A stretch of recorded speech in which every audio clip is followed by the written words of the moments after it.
Pagkatapos kong ilibing si Carmela, ang aking asawa, ang sarili kong mga anak, tinawag akong magnanakaw. Ang hiya ko sa harap ng aming abogado, parang pumutol sa hininga ko. Sa loob ng 30,000 taon, nagsikap akong maging sandigan. Nag-overtime, nagtipid, para sa kinabukasan nila. Pero ang tanging nakita nila ay pera, hindi ang sakripisyo ko. Walang utang na loob, akala nila wala akong magagawa. Hindi nila alam na ang walang silbing disyerto ni Carmela ay isang lihim na yaman, isang ranso ng langis na nagkakahalaga ng 2.7 bilyon. At may isang trump card pa siyang iniwan sa akin. Gusto nilang kunin ang lahat. Ngayon babawiin ko ang aking dangal at ituturo ko sa kanila ang isang lesson na hindi nila malilimutan. Kung nakaranas ka na ng gulo sa pamilya dahil sa pera, kwentuhan mo ako. Like and share para sa aral na ito.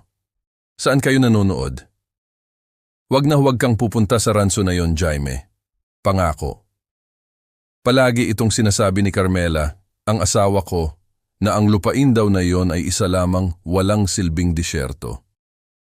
Pagkatapos niya kasing biglang pumanaw, binigyan ako ng aming abogado ng susi.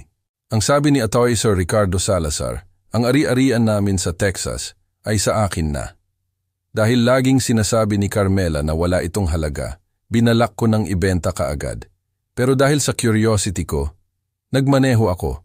Gusto ko, kahit isang sulyap lang, bago ako tumawag ng real estate agent. Ang sandaling iyon, ang pagbukas ko sa pintuan, para akong natamime. Ang walang silbing lupain na iyon ay isang operasyon ng langis na nagkakahalaga ng mahigit 2 bilyong piso, 2.7 billion. Pero hindi lang pala kayamanan ang iniwan sa akin ni Carmela. May isa pa siyang iniwan na nakatago sa isang underground bunker na magbubunyag ng mga sikreto ng pamilya na hindi ko inakala. Kung sa tingin ninyo ay alam ninyo kung anong mga lihim ng pamilya ang natagpuan ko sa likod ng nakakandadong pinto na iyon, mag-comment sa baba at sabihin kung saan kayo nanonood. Umupo ako sa wood-paneled office ni Atty. Salazar, 3 linggo matapos kong ilibing ang asawa ko. Nakatingin lang ako sa mahogany desk na nasa pagitan namin. Ang tanggapan ng abogado ay amoy katad at kape. Pero ang tanging naiisip ko ay ang mga rosas ni Carmela na nalalanta sa aming likod bahay. Dahil nakalimutan kong diligan. Sa 32 taon naming pagsasama, si Carmela Rodriguez ang naging sandigan ko. Hindi siya kailanman naging demanding.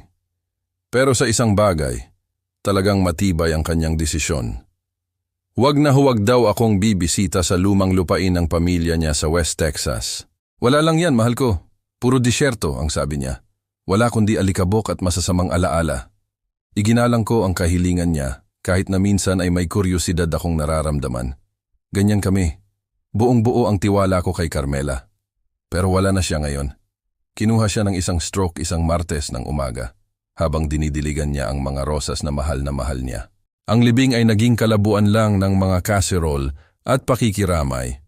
Dumating ang 3 kong anak, sina Adrian, Diego at Katarina, mula sa iba't ibang syudad, sapat lang para makita ang paglilibing sa kanilang ina sa San Fernando Cemetery.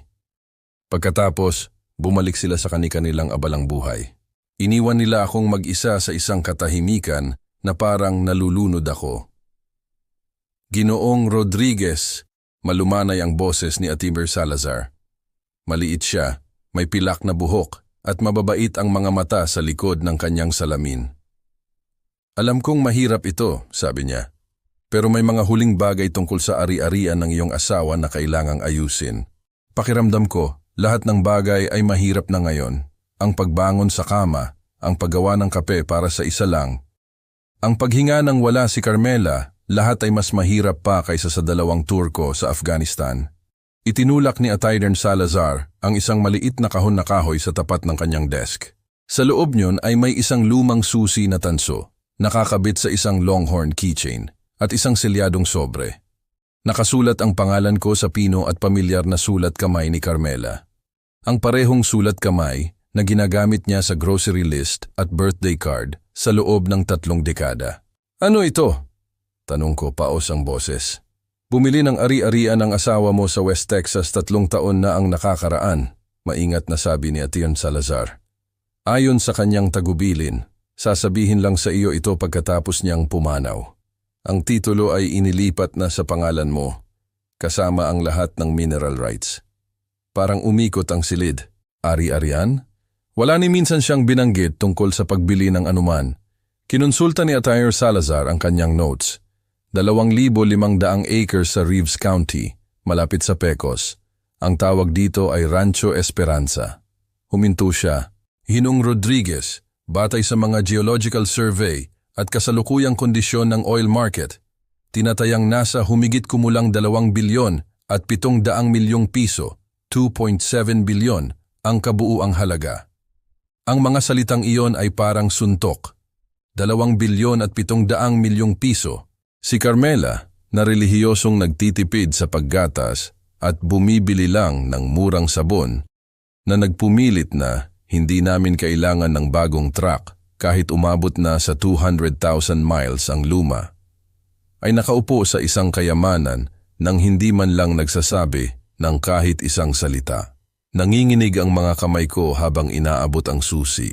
Sabi ng Longhorn keychain na nasinagan ng ilaw, "Pangako, Jaime, huwag na huwag kang pupunta sa ranso na iyon."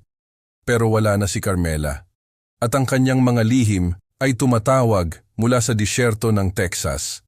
Sa loob ng 32 taon, iginalang ko ang kahilingan niya tungkol sa lupaing iyon.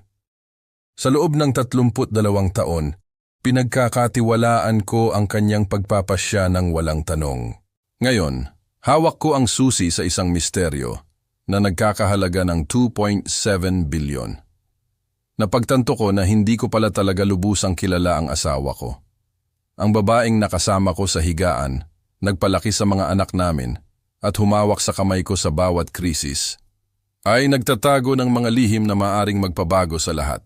Naisip ko ang aming simpleng bahay, ang mga overtime shifts na pinagtatrabahuhan ko para sa tuition ng mga bata, ang lahat ng beses na nag-alala si Carmela sa mga bayarin, habang nakaupo pala siya sa isang kayamanan.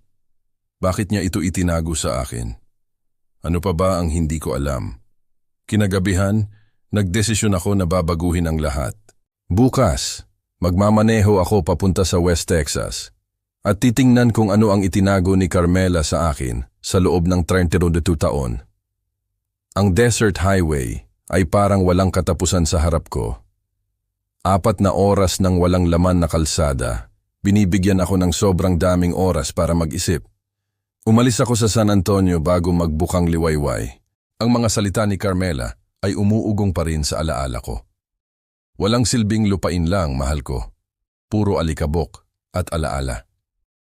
Pero kung totoo iyon, bakit ipinakita ng survey ni Atian Salazar ang bilyon-bilyong deposito ng langis? Ang tanawin sa paligid ng Pecos ay matigas at walang awa. Walang katapusang mga damo at mababatong burol sa ilalim ng isang walang awa na araw. Ito ay oil country, kung saan ang mga kayamanan ay ginagawa sa mga geological gambles, at ang mga pamilya ay nag-aaway dahil sa mineral rights. Nang lumiko ako sa dirt road na may markang Rancho Esperanza, napahinga ako ng malalim. Hindi ito ang ini-expect kong abandonadong disyerto.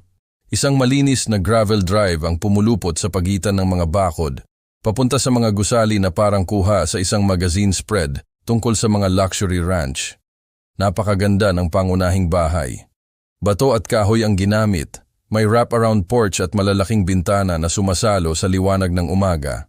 Sa kabila nito ay isang inayos na kamalig at sa malayo, nakita ko ang mga oil derricks na patuloy na nagbobomba sa asul na kalangitan.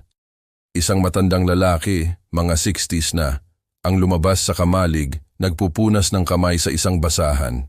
"Kayo siguro si Ginoong Rodriguez," sabi niya, inabot ang kanyang magaspang na kamay. "Ako si Mang Ernesto.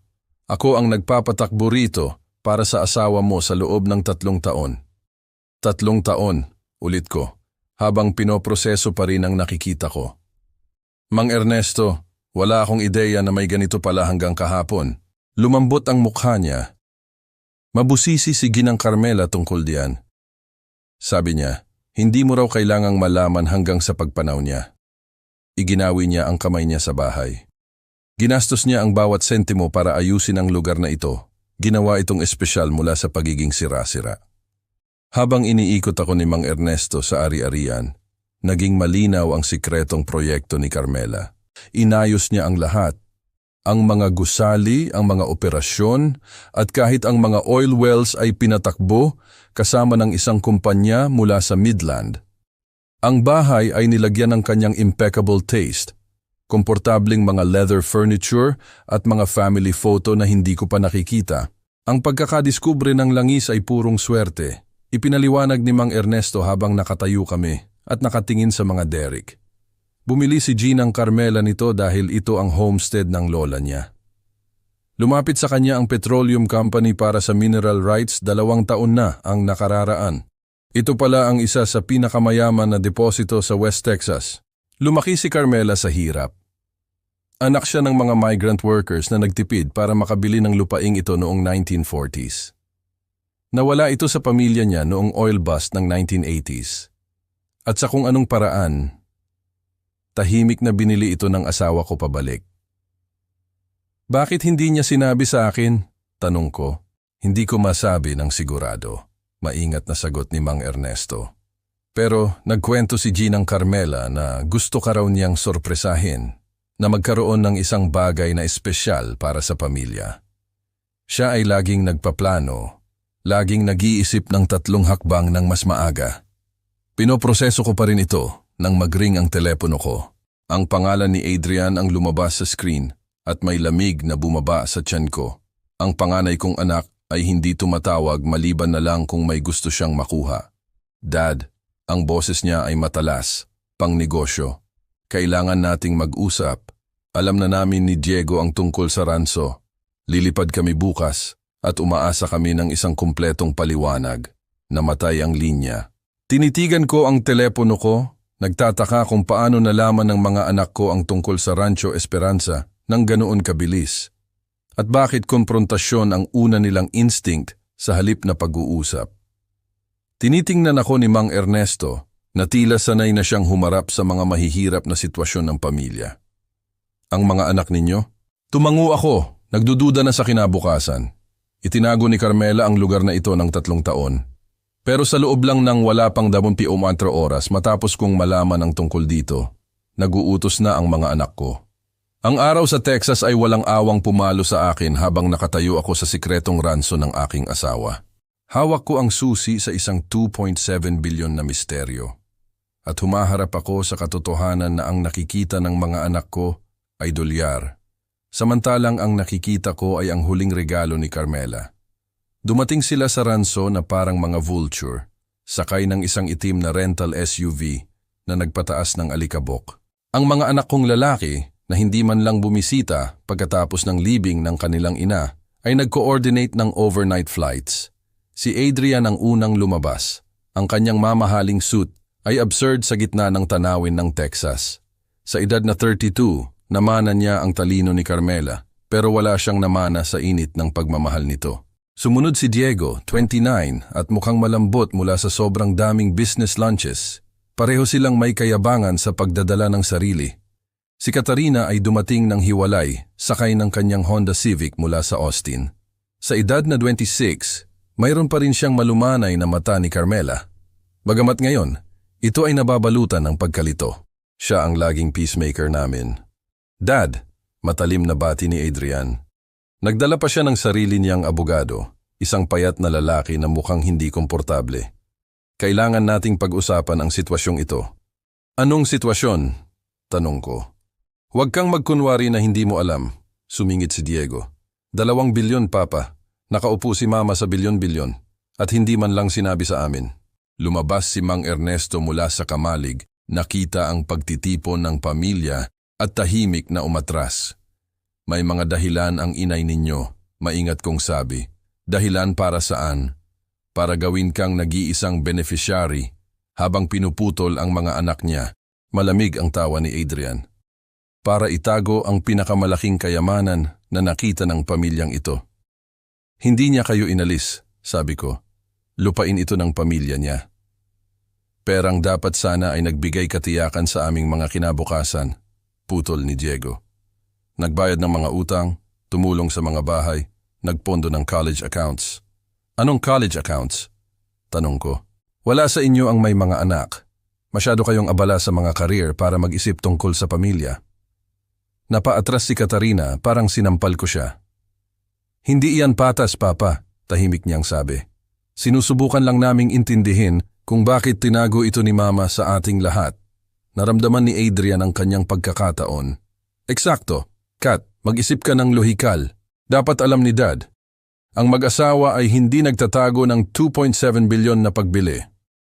Nagpapanggap siyang nagluluksa habang nakaupo sa isang kayamanan. Hindi iyan totoo, protesta ko. Kung gayon, ipaliwanag mo, diin ni Diego. Ipaliwanag mo kung paano bumili si Mama ng 2,500 acres nang wala kang alam. Kung paano niya pinamahalaan ang mga renovation, kumuha ng staff, nakipag-coordinate sa mga kumpanya ng langis, habang pinapanatili kang nasa dilim. Hindi ko ito maipaliwanag, dahil hindi ko rin ito naiintindihan. Mabusisi si Carmela sa mga pinansyal. Pinag-uusapan namin ang bawat malaking gastos. Ang ideya na inayos niya ito nang walang kaalaman ko ay tila imposible. Baka tama sila, Papa, malambing na sabi ni Katarina. Baka alam mo ang tungkol sa lugar na ito. Baka sinusubukan mong panatilihin ang lahat para sa sarili mo. Ang mga salita niya ay tumama ng mas masakit kaysa sa anumang pisikal na suntok. Ang anak kong babae, na minsan ay gumagapang sa kandungan ko tuwing may bagyo, ay nakatingin sa akin na parang isang estranghero. Parang ako ang klase ng tao na magsisinungaling sa mga anak niya tungkol sa pamana ng kanilang ina. Kat, nagsimula ako. Pero tumalikod na siya, naglakad patungo sa kanyang mga kapatid, na may tindig na parang natalo. Ang nasiyahang ngiti ni Adrian ay nagsabi sa akin ng lahat. Hindi ito tungkol sa pag-unawa sa mga pagpipilian ni Carmela o sa pagpaparangal sa kanyang alaala. Ito ay tungkol sa pera, purong-puro, at ginamit lang ng mga anak kong lalaki ang anak kong babae bilang armas laban sa akin. Umugong ang hangin sa disyerto habang pinapanood ko ang pamilya ko na nagkakawatak-watak. Bawat isa sa amin ay nakatayo sa magkabilang panig ng bangin na inukit ng 2.7 bilyon sa pagitan namin. Nakita ako ni Mang Ernesto na nakaupo sa office ni Carmela bandang hating gabi. Nakatingin lang ako sa desk niya na para bang mabubunyag nito ang mga lihim na dinala ng asawa ko sa kanyang libingan. Ang bahay ay tahimik na tahimik. Pagkatapos ng komprontasyon sa maghapon, bawat tunog ay pinalalaki ng mga akusasyon ng mga anak ko. Hindi rin makatulog? Tanong ni Mang Ernesto. Umupo sa leather chair sa tapat ko. Dito umupo si Ginang Carmela kapag nagtatrabaho siya ng gabi. Laging may pinaplano. Nagpaplano ng ano? At bakit niya ako itinago sa dilim? Pinagmasdan ako ni Mang Ernesto. Pagkatapos, naglakad siya patungo sa bookshelf sa likod ng desk ni Carmela.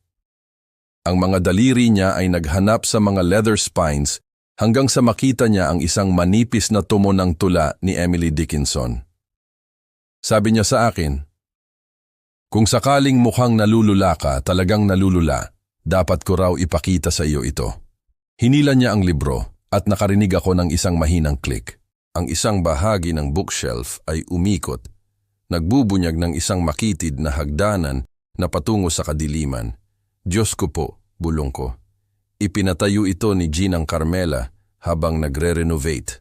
Paliwanag ni Mang Ernesto, binuksan ang mga ilaw na nagpaliwanag sa isang malawak na silid sa ibaba.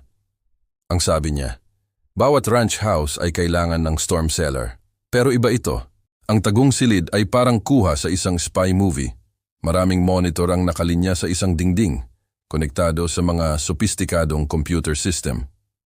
May mga filing cabinet sa kabilang dingding, at sa gitna ay isang leather chair na nakaharap sa pinakamalaking screen. Pero ang pumukaw sa atensyon ko ay daan-daang video files na ipinapakita sa monitor. Day 1 for Jaime, when he's ready. Day 30, tungkol sa mga lalaki. Day 100, ang katotohanan tungkol sa pera. 365 files sa kabuuan. Isa para sa bawat araw pagkatapos ng kamatayan ni Carmela. Gumawa siya ng mga video, bulong ko. Nagsimula siyang mag-record 6 na buwan bago siya pumanaw, sabi ni Mang Ernesto. Gumugol siya ng mga oras dito, nakikipag-usap sa kamera na parabang nakaupo ka diyan. Sa nanginginig na mga kamay, nag-click ako sa unang file. Napuno ang screen ng mukha ni Carmela. Hindi ang pagod na bersyon mula sa huling buwan niya, kundi ang masiglang babae na inibig ko. Ang kanyang maitim na buhok ay nakatali sa isang simpleng ponytail na isinusuot niya habang naghahardin. Ang kanyang mga mata ay nagtataglay ng kislap ng kalikutan na unang bumihag sa puso ko. "Kumusta, mahal ko?" sabi niya. Malinaw ang boses na parabang nasa tabi ko siya. "Kung pinapanood mo ito, ibig sabihin ay wala na ako at natagpuan mo ang ranso sa kabila ng aking mga babala." Lumabo ang paningin ko dahil sa luha habang nagpapatuloy siya. "Alam kong nalilito ka, malamang ay galit. Nagtataka kung bakit ko ito itinago sa iyo. Ang totoo, Jaime, binili ko pabalik ang lupain ng lola ko dahil may natuklasan ako tungkol sa ating mga anak na lalaki na dumurog sa puso ko. Isang bagay na hindi ko masabi sa iyo habang nabubuhay dahil kailangan ko munang protektahan ang pamilya natin." Naging seryoso ang ekspresyon ni Carmela. Si Adrian ay naglilinis ng pera para sa isang operasyon ng kartel mula sa Houston sa loob ng 2 taon. Si Diego naman ay nagpapatakbo ng Ponzi scheme sa pamamagitan ng kanyang energy consulting business. Nagnanakaw ng retirement funds ng mga investor. May ebidensya ako ng lahat, Jaime. Bank records, na-record na pag-uusap, dokumentasyon na maaaring magpadala sa 2 bata sa bilangguan ng ilang dekada. Umikot ang mundo ko. Ang mga anak kong lalaki, matagumpay, edukadong mga lalaki na pinalaki ko para pahalagahan ang katapatan, ay mga kriminal. Binili ko ang ranso na ito gamit ang pera mula sa mga alahas ng lola ko, na itinago ko mula pa nang mamatay siya. Gusto kong gumawa ng isang bagay na malinis para sa pamilya natin. Isang bagay na nakabatay sa pag-ibig sa halip na kasinungalingan.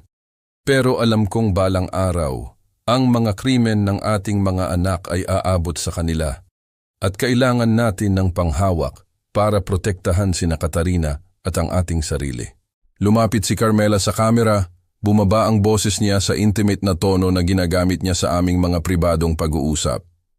"May isa pang sikreto tungkol kay Diego na dudurog sa puso mo, mahal ko. Pero una, kailangan mong makita ang lahat ng ebidensya na nakalap ko." Sinundan ko ang video instructions ni Carmela. Pinangunahan ako ni Mang Ernesto patungo sa lumang kamalig. Ang aming mga flashlight ay tumatagos sa kadiliman. Ang istruktura ay mukhang luma at inabandona. Pero ang kumpiyansa sa lakad ni Mang Ernesto ay nagpapahiwatig ng iba. "Matalino si Ginang Carmela," sabi niya. Hinila ang isang maluwag na tabla malapit sa likod na dingding. Kahit sino na sumilip ay wala lang makikita, kundi isang lumang kamalig. Ang tagong panel ay nagbunyag ng isang pinto na bakal na may electronic keypad. Inilagay ni Mang Ernesto ang kaarawan ni Carmela at umklik ang lock.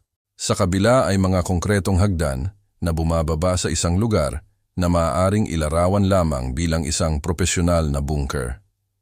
Ipinatayo niya ito habang nagre-renovate, paliwanag ni Mang Ernesto habang nag-flicker ang fluorescent lights. Ang sabi niya sa mga contractor ay tornado shelter. Pero nag-install siya ng power ventilation at internet na ikakainggit ng FBI. Ang underground room ay mas malaki kaysa sa office ni Carmela na may mga industrial shelving at sopistikadong mga computer. Pero ang nangingibabaw sa espasyo ay isang malaking evidence board na sumasakop sa isang dingding. Mga litrato, dokumento, timeline, charts, at pulang string na nagkokonekta sa mga elemento, parang sa isang detective show. "Gaano katagal niya itong ginawa?" tanong ko. 3 taon. Nagsimula siya kaagad pagkatapos niyang bilhin ang ranso. Ang sabi niya, may nasumpungan siyang nagpasuka sa kanya tungkol sa mga bata. Ang ebidensya ay meticulously na inayos. Ang seksyon ni Adrian ay nagpakita ng mga bank records mula sa mga account na hindi ko pa narinig.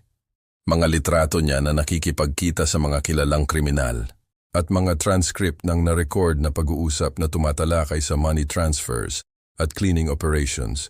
Milyon-milyong dolyar ang dumadaloy sa shell companies at offshore accounts. Ang seksyon ni Diego ay parehong nakasisira. Investment statements na nagpapakita ng mga gawa-gawang kita. client lists ng matatandang retiree na nagtiwala sa kanya ng life savings, at mga spreadsheet na sumusubaybay kung paano niya ninakawan si Pedro para bayaran si Pablo habang kumukuha ng malalaking fees.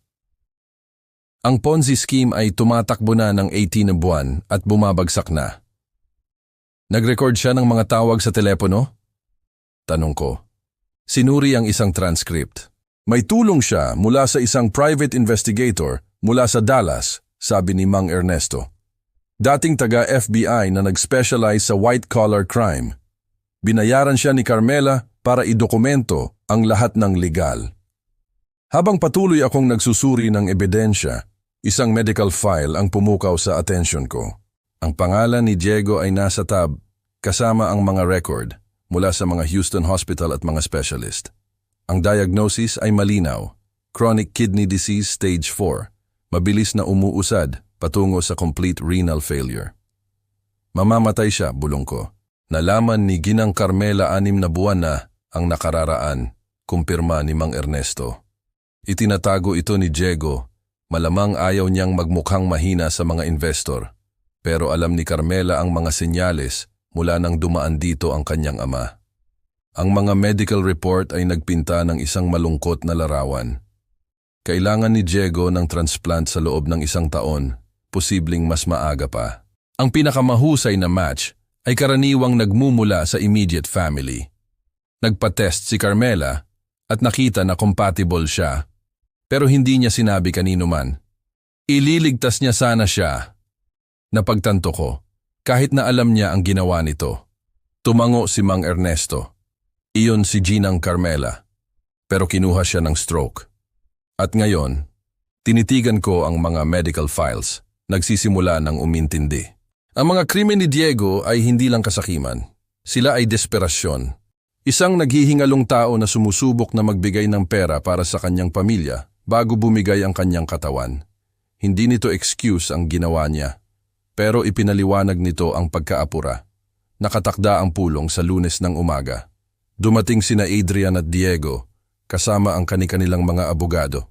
Kumbinsido silang aalis sila na may dalang milyon-milyong piso. Kinumbinsi nila si Katarina na magmaneho muli mula sa Austin. Ang presensya niya ay malinaw na nila yon bilang emotional leverage laban sa akin. Umupo ako sa conference table sa dining room ng Ranso na ginawa ni Mang Ernesto bilang isang profesional na meeting space. Sa tapat ko, ang mga representative mula sa Loniar Energy ay naghihintay na may mga kontrata at geological survey na nakakalat. Papa, nagsimula si Adrian, ang boses niya ay condescending. Ang aming proposal ay simple. Isang 3-way split ng lahat ng ari-arian na may profesional na pamamahala para sa maximum returns. Tumango si Diego, inilabas ang financial projections. Tinakbo ko ang mga numero. Tinitingnan natin ang generational wealth, trust funds, pagbabayad ng utang, baka isang family foundation sa pangalan ni Mama. Ang irony ng pagtalakay ni Diego sa trust funds habang nagpapatakbo siya ng Ponzi scheme ay hindi nakaligtaan sa akin. Pero pinanatili kong neutral ang ekspresyon ko. Makatuwiran niyan, kalmado kong sabi. Pero bago tayo magpasya, sa tingin ko, dapat malaman ng ating mga partner kung sino talaga ang makakatrabaho nila. Inihagis ko ang isang makapal na Manila folder kay Tom Brennan, ang Regional Director ng Loniar. Mga financial record para sa 2 kong anak, pabalik sa 3 taon. Inakala kong gusto ninyo itong suriin bago ang anumang long-term agreement. Nawala ang ngiti ni Adrian nang buksan ni Brennan ang folder. Mga bank statement, transaction records, na record na pag-uusap. Lahat ng idinokumento ni Carmela tungkol sa kanilang mga krimen. Anong kalokohan ito? Sigaw ni Adrian. Ebidensya, sagot ko. Ebidensya na ang panganay kong anak ay naglilinis ng pera para sa isang Mexican cartel. Ginagamit ang kanyang law practice bilang front. At ebidensya na si Diego ay nagpapatakbo ng Ponzi scheme. Nandaraya ng matatandang investor. Tumahimik ang silid, maliban sa mga pahina na bumabaling. Lalong naging seryoso ang ekspresyon ni Brennan. Ito ay mga seryosong akusasyon, sabi ni Diego. Nanginginig ang boses. Papa, hindi ka maniniwala. Naniniwala ako sa ipinapakita ng ebidensya, putol ko. Mga phone records, bank transfers, mga pahayag ng saksi. Gumugol ang inay ninyo ng 3 taon sa pagbuo ng isang kaso na walang butas. Tinitigan ni Katarina ang kanyang mga kapatid, gulat na gulat. Totoo ba ito, Adrian? Diego? Ang kanilang katahimikan ay mas nakasisira kaysa sa anumang pag-amin. Isinara ni Brennan ang folder at tumayo.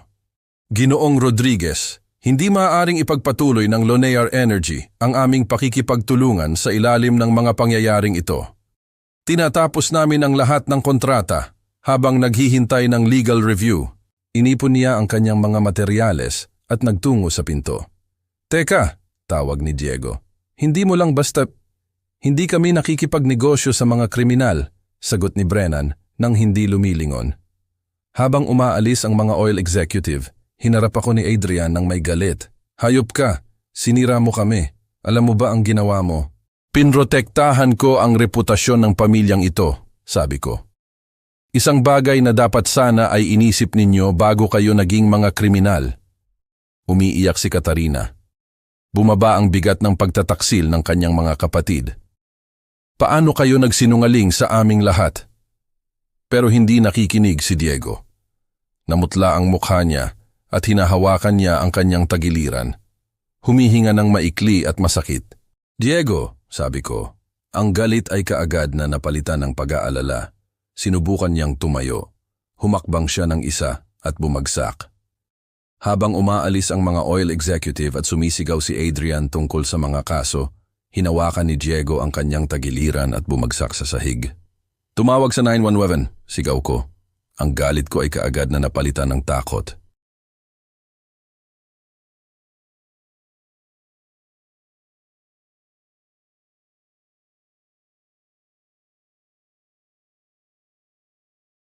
Si Adrian ay sumakay sa sarili niyang kotse, sa likod namin. Ang kanyang dating galit ay napalitan ng uri ng takot na dumarating lang kapag napagtanto mo na ang pera ay walang kabuluhan. Kung mawawala mo ang mga taong mahal mo. Si Katarina ay nagpumilit na sumakay sa akin sa ambulansya. Hinawakan niya ang kamay ni Diego at bumulong ng mga dasal sa Espanyol, isang bagay na hindi na niya ginawa mula pa noong bata pa siya. Ang kanyang mga bato ay nagsasara, paliwanag ng isa sa mga paramedic habang pumasok kami sa emergency bay ng ospital. Kailangan natin siyang ipadialysis kaagad. Ang sumunod na ilang oras ay naging malabo. Si Dr. Sarah Brennan, ang chief nephrologist ng ospital, ay lumabas mula sa silid ni Diego. Mayroon siyang ekspresyon na nangangahulugang seryosong pag-uusap ang darating. Ginoong Rodriguez, sabi niya, inilayo ako. Ang inyong anak ay end-stage renal failure. Kung walang agarang intervention, linggo na lang, hindi na buwan. Anong klaseng intervention? Tanong ko, bagamat inaasahan ko na ang sagot. Kidney transplant. Pinamahalaan na ni Diego ang kondisyong ito ng ilang buwan, marahil mas matagal pa. Pero ang stress ng mga pangyayari ngayon ay nagtulak sa kanyang sistema sa dulo. Kailangan nating makahanap ng compatible donor sa lalong madaling panahon. Lumitaw si Adrian sa balikat ko, narinig ang huling bahagi ng pag-uusap. Ano ang kanyang mga pagkakataon? Kung may magandang match mula sa isang miyembro ng pamilya. Napakahusay, paliwanag ni Dr. Brennan. Ang surgery ay routine at ang recovery time ay karaniwang 6 hanggang 8 linggo para sa parehong donor at recipient. Ipinaliwanag ni Dr. Brennan ang proseso ng pagsubok. Kumuha ng dugo ang mga nurse mula kina Adrian, Katarina at sa akin. Ang compatibility screening ay aabutin ng ilang oras. Pero ang mga miyembro ng pamilya ang may pinakamahusay na odds na maging angkop na donor.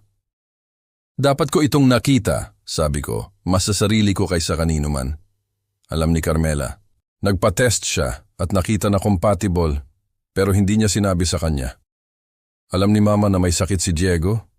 Tanong ni Katarina. Maliit ang boses. Alam niya ang lahat, sagot ko. Tungkol sa kidney disease, tungkol sa mga krimen, tungkol sa desperasyon na nagtulak sa inyong 2 kapatid na gumawa ng masasamang pagpipilian. Sa unang pagkakataon, mula nang magkaroon ng komprontasyon sa ranso, si Adrian ay mukhang talagang nahihiya. Papa, hindi ko naman sinasadya na umabot sa ganito. Ang pera, ang mga scheme, nagsimula ito ng maliit, isang paraan lang para tulungan si Diego na magbayad para sa mga gamutan na hindi niya kayang bayaran. At pagkatapos, naging tungkol na sa higit pa sa medical bills, sabi ko. Oo, pag-amin niya. Ito ay naging tungkol sa pagpapatunay na kami ay matagumpay. Tungkol sa pamumuhay ayon sa isang imahe na inakala naming kailangan naming panatilihin. Ikahihiya ni Mama ang naging kami. Inabot ni Katarina ang kamay ng kanyang kapatid sa mga upuan sa waiting room. Proud siya na nandito ka ngayon, na sinisikap mong iligtas si Diego. Habang nakaupo kami sa sterile na hospital waiting room, may nagbago sa dinamika ng aming pamilya. Ang galit at mga akusasyon na nagpapakilala sa aming mga relasyon mula nang mamatay si Carmela ay nagsimulang magbigay daan sa uri ng pag-ibig na laging umiiral sa ilalim. Komplikado, minsan masakit, pero hindi masisira. Patawarin mo ako, Papa, tahimik na sabi ni Katarina. Dapat nagtiwala ako sa iyo. Dapat alam kong hindi mo kailanman itatago ang anumang mahalaga sa amin. Pinoprotektahan mo ang iyong mga kapatid, sagot ko. Iyan ang ginagawa ng pamilya. Bumalik si Dr. Brennan habang lumulubog ang araw sa labas ng mga bintana ng ospital. May dala siyang Manila folder na may mga resulta ng aming pagsusuri. Pero sa halip na ang ginhawa na inaasahan kong makita sa kanyang ekspresyon, may pagkalito, marahil ay pag-aalala pa. Ginoong Rodriguez, mayroon na kaming mga resulta ng pagsusuri. Mayroong hindi pangkaraniwang bagay na kailangan nating pag-usapan. Sa tahimik na consultation room, ikinalat ni Dr. Brennan ang mga resulta ng lab sa mesa. May problema ang kanyang ekspresyon. Ang mga fluorescent lights ay umuugong habang inaayos niya ang mga papel ng may maingat na presisyon. Ginoong Rodriguez, nagsimula siya ng malumanay. Ang compatibility testing ay nagbunyag ng isang bagay na hindi inaasahan.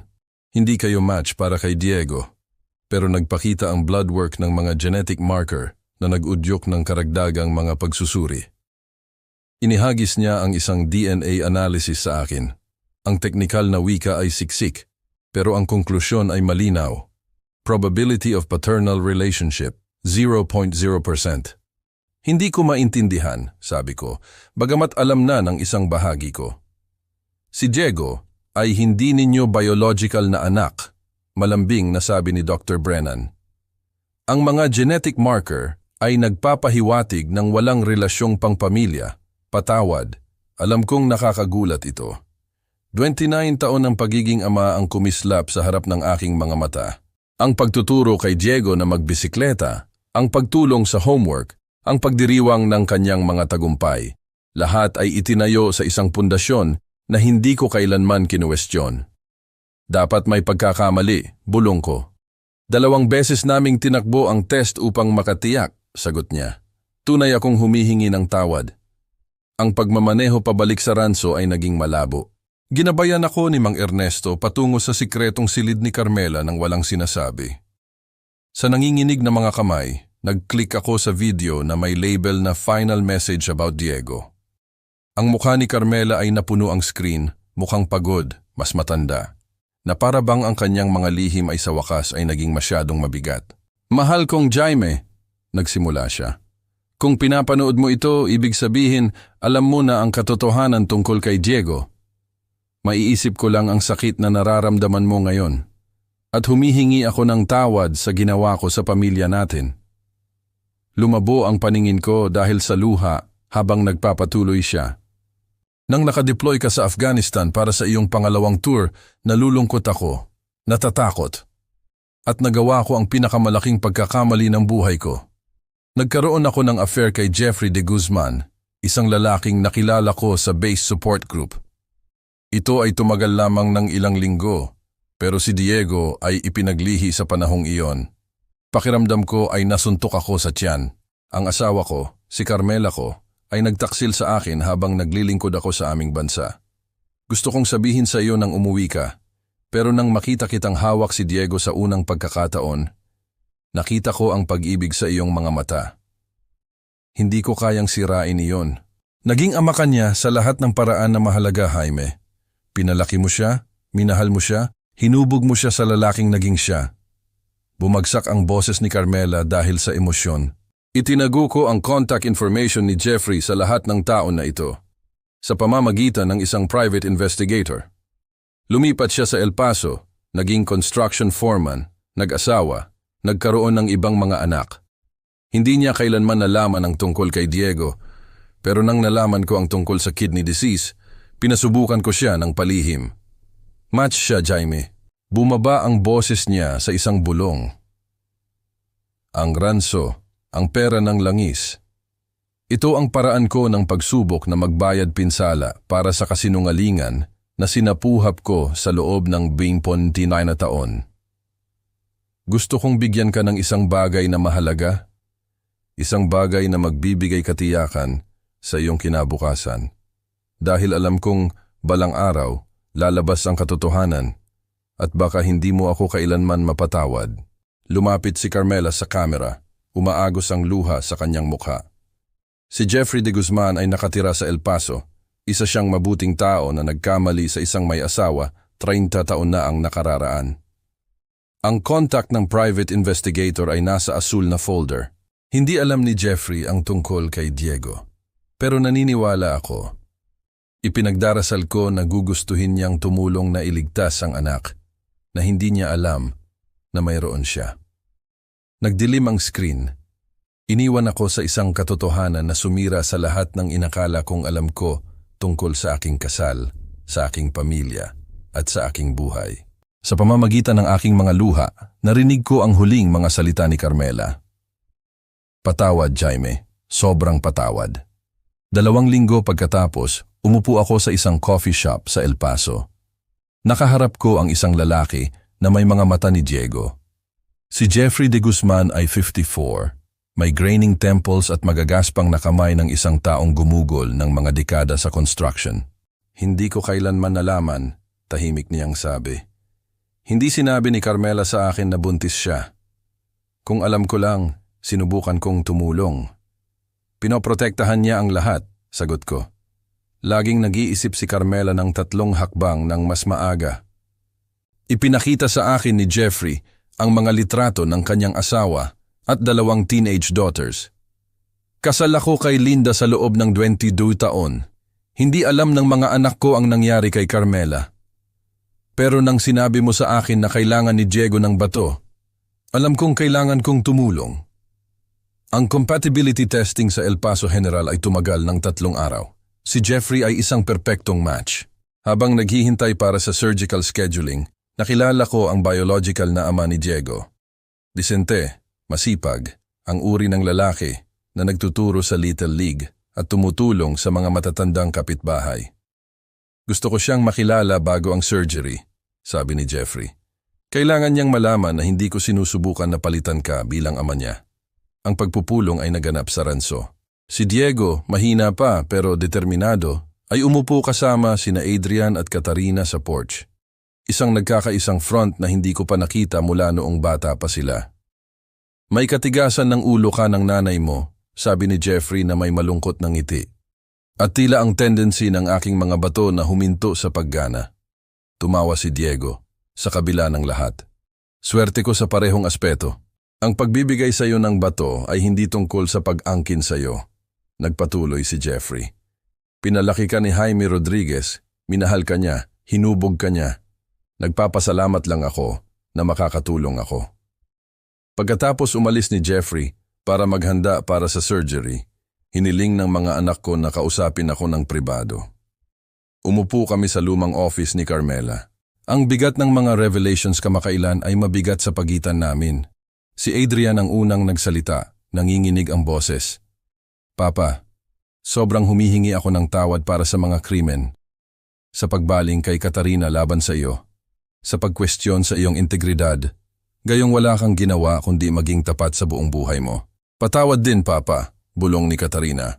Dapat nagtiwala ako sa iyo. Dapat alam kong hindi mo kailanman itatago ang anumang mahalaga sa amin. Si Diego, sa kabila ng kanyang kahinaan, ay yumukod. May karapatan kang lumayo sa akin nang nalaman mong hindi ako ang iyong biological na anak. Sa halip, tinutulungan mo akong iligtas ang buhay ko. Hindi ko karapat-dapat ang iyong pagpapatawad, pero nagmamakaawa ako para dito. Tiningnan ko ang 3 kong anak. Sirang-sira, nahihiya, pero sa wakas ay tapat. Naramdaman ko ang presensya ni Carmela sa silid. Kayo ang mga anak ko, simpleng sabi ko.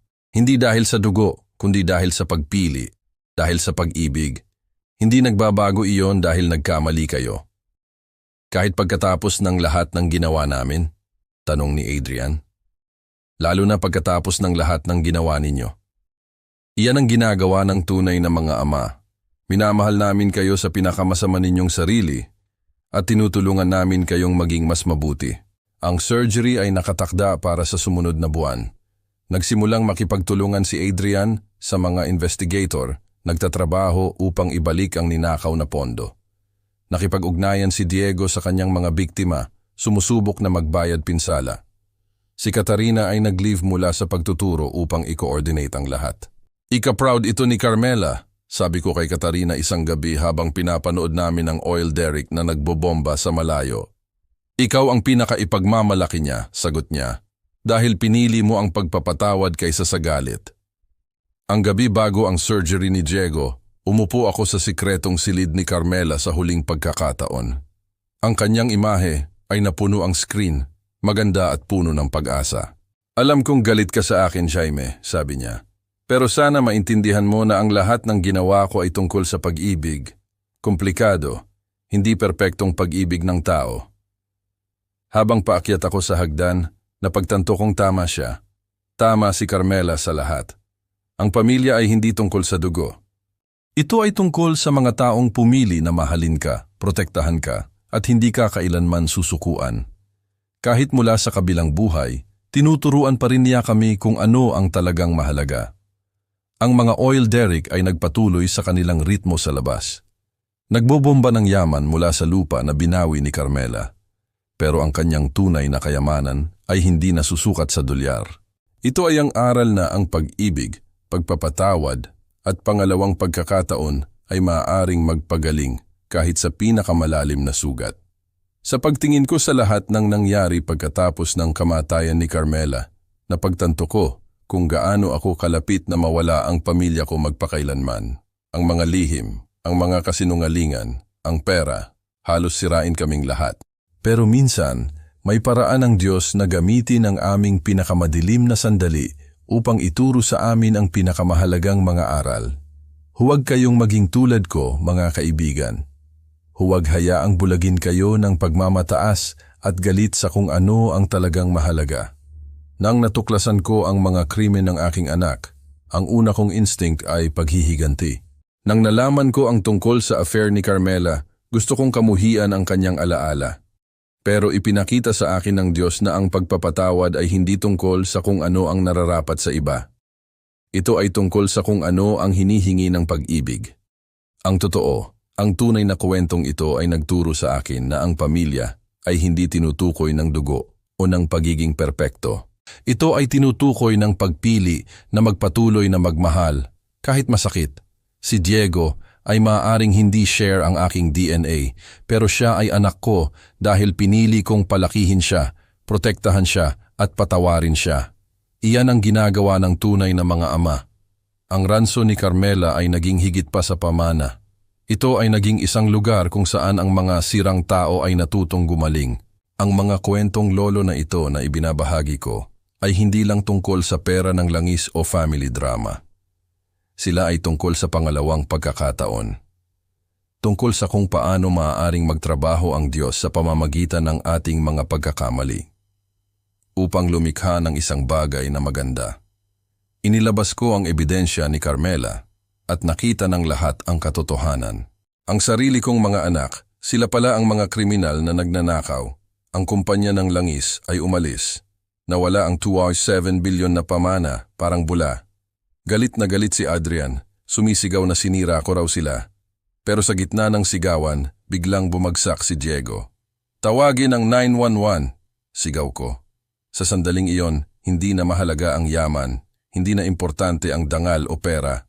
Ang buhay ng anak ko ang kailangan kong iligtas. Saan hahantong ang heartbreak na ito? Abangan.